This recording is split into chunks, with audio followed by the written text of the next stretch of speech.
Ассалаумағалейкум қазақ елі. Тұранда түркі ойнаған ұқсап отқа, түркіден басқа от боп жан туған ба? Көп түркі енші алып тарағанда, қазаққа қара шаңырақ қалған жоқ па? Деп Мағжан Жұмабаев ағамыз айтқандай, осынау ұлан байтақ жерімізді Алла тағаладан бізге сый болып, ата бабамыздан мұра болып қалған жерімізді сақтау әрбір қазақтың міндеті. Төмендегі шумақтар мен қазақпын дейтін әрбір қандасымызға арналады. Бұл билікті салмасақ күшке тығыз, алға қарай баспайдау істеріміз. Іштен шыққан жау жаман деушет қазақ, сырттағыдан қиын боп тұр іштегіміз. Қалың ел бос сөздерге иланғандай, биліктің кесірінен қиналғандай.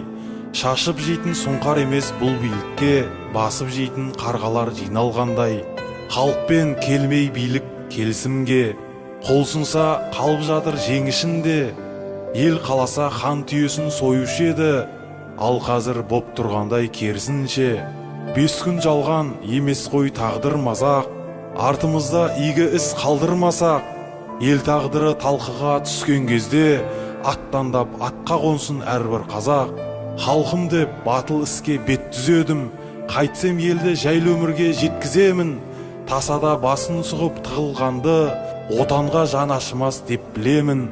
Ей бауырым, алаңға шық жаның барда, бойында қазақ дейтін қаның барда. Жер астының байлығын сатып болып, жердің өзі саудаға салынғанда. Өркениетті елдермен теңеспедік, бекерге желікпелік, келіспелік.